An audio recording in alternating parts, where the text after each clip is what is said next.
Hello friends, welcome back to Anadi's family. कैसे हैं आप सभी लोग? आशा करती हूँ हम सभी लोग स्वस्थ होंगे और अपने अपने घरों में सुरक्षित होंगे। तो यहाँ पर हम लोग मौसी के घर जाने के लिए निकल चुके हैं और मेरे जो हस्बैंड हैं वो चेक करने गए हैं कि कुछ छूटा तो नहीं।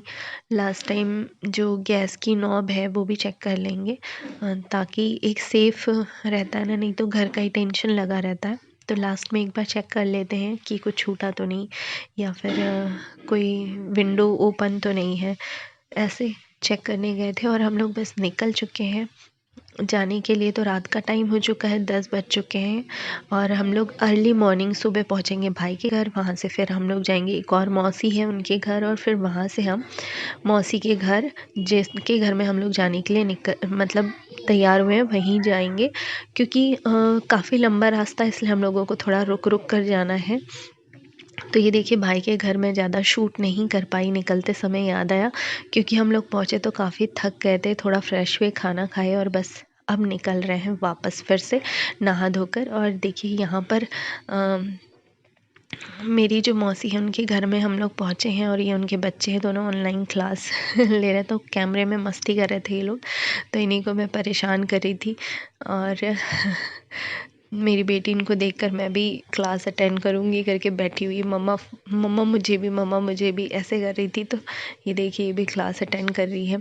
और जो मेरे दोनों ये बच्चे हैं, मतलब मौसी के बच्चे, वो बोल रहे थे कि मत जाओ दीदी, मत जाओ। लेकिन जाना तो पड़ेगा ही, क्योंकि इनके घर तो आना मेरा हो ही जाता है, क्योंकि ये ज़्यादा दूर है नहीं। लेकिन मौसी के घर जाना थोड़ा सा मुश्किल होता है। 10 साल में हम लोग पहली बार जा रहे हैं, ऐसा पहली बार हो रहा है कि हम लोग उनके घर जा रहे हैं। एक बार गए थे बीच में, लेकिन शादी थी कहीं, तो बिल्कुल 10 मिनट के लिए हम लोग उनसे मिले और फिर चले गए थे। तो आज तक हम लोग शादी के बाद नहीं जा पाए।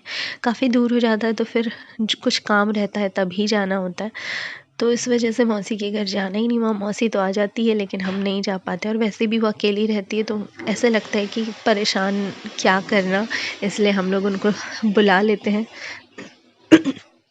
लेकिन काफ़ी अच्छी जगह है, तो घूमने वाली जगह है, इसलिए हम लोग सोचे कि चलो इस साल का जो अंत है हम लोग वहीं बिताएं। और मेरा गला काफ़ी ख़राब हो गया था और मेरी आवाज़ ही नहीं निकल रही थी 2 दिन से, तो मैं वॉइस ओवर नहीं कर पाई, इसलिए ये वीडियो जो है वो 2 दिन से नहीं जा पा रहा था। और इस चीज़ के लिए मैं आप लोगों से सॉरी बोलती हूँ। आज बहुत मुश्किल से आवाज़ निकल रही है, आप लोगों को लग रहा होगा मेरी आवाज़ भी चेंज हो गई है। लेकिन मैंने कहा कि चलिए छोटा ही सही, लेकिन व्लॉग अब बनाती हूँ मैं। तो बस यहाँ पर हम लोग बैठे हुए थे और मस्ती, खाने पीने, खाना बनाते समय जो है बातें चल रही थी हम लोगों की इधर उधर की। और जो मेरी मौसी है वो पकौड़े बना रही थी, मेरे हस्बैंड के बहुत फेवरेट है। तो अगर उनसे पूछते हैं कि क्या बनाना है, तो वो बस यही बोलते हैं कि नहीं, पकौड़े खाने हैं। और इन्होंने जो पकौड़े बनाए वो काफ़ी क्रिस्पी और बहुत टेस्टी। तो मैं रेसिपी इनसे पूछ रही थी कि हाँ, कैसे बनाते हैं। तो बस मैं अगली बार जब भी बनाऊंगी ना, तो इन्हीं की रेसिपी ट्राई करने वाली हूँ, क्योंकि काफ़ी क्रिस्पी और बहुत अच्छे लगे थे मुझे ये पकौड़े। तो मौसी काफ़ी ज़िद कर रही थी कि खाना खा कर जाओ, कि लेकिन हम लोग तो 10-11 बजे खाना खा चुके थे। पेट में जगह तो नहीं है, लेकिन फिर अब ऐसा होता है कि अगर बड़े बोले तो उनका मान रखना ही पड़ता है। तो हम लोग बोले कि चलिए ठीक है, रात को खाना नहीं खाएंगे मौसी के घर। तो यहाँ से खाना खाकर 4-5 बजे हम लोग निकले और फिर मौसी के घर 8-9 बजे पहुँचे थे। बैठे बैठे ही हो जा रहा है ना, तो इस वजह से हम लोग बोले ज़्यादा तो नहीं खा पाएंगे। तो मौसी को भी फ़ोन करके बोल दिए कि भैया हम लोगों के लिए खाना मत बनाना, क्योंकि पेट में तो जगह है नहीं, कितना खाएंगे। 2 बार ऑलरेडी नाश्ता और खाना हो चुका है भाई के घर पे, और अब मौसी के घर पे फिर खाना हो रहा है। फिर रात को जाएंगे मौसी के घर, तो खाना कहाँ खाएंगे।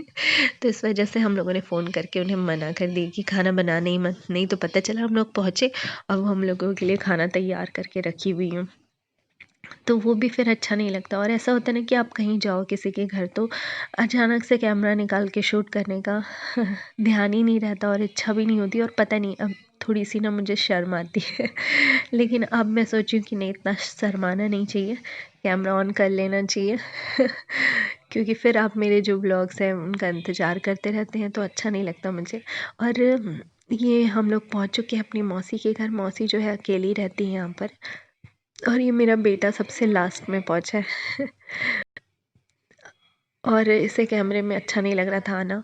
और ये देखिए मस्तियाँ चालू हो गई आते से ही। और दूसरे दिन का टाइम है, ये मेरे भाई जो है वो चाय पी रहा है और ये लोग फटाफट उठ के, काफ़ी ठंड थी यहाँ पर, बहुत ज़्यादा, मतलब आज तक का इतनी ठंड नहीं रही होगी, बहुत हवाएं चल रही थी तो इस वजह से उठने का मन ही नहीं कर रहा था हम लोगों का भी। लेकिन जैसे तैसे हम लोग उठे हैं क्योंकि घूमने भी जाना है। तो हाँ, इसी वजह से मेरी मौसी ने देखिए बहुत अच्छी रेसिपी बनाई है, मतलब चीज़ बनाई है। इसका नाम है सांबार वड़ी, और कुछ इसे कहते हैं पुड़ाची वड़ी। महाराष्ट्रियन जो लोग हैं वो अलग अलग नाम लेते हैं, लेकिन खाने में ये लाजवाब लगती है। मेरे हस्बैंड की भी फेवरेट है और मेरी भी फेवरेट है, और मौसी के हाथ की तो पूछो मत। और ये देखिए इसे गनू के साथ खेलने में काफ़ी मज़ा आ रहा है। गणेश। तो उसका नाम गनू रख दिया है, तो बहुत मज़ा आ रहा है उसको उसके साथ खेलने में, उसको सुलाने में। और बट मेरी बेटी को तो ये बहुत पसंद है ना, टेडी बियर्स। उसके फेवरेट है। तो चलिए अब इसी के साथ लेते विदा और मिलते हैं अपने नेक्स्ट व्लॉग में। तब तक के लिए टाटा बाय बाय। और अगर चैनल पे नए हैं तो चैनल को सब्सक्राइब कर लीजिए, और वीडियो पसंद आए तो लाइक शेयर करिए।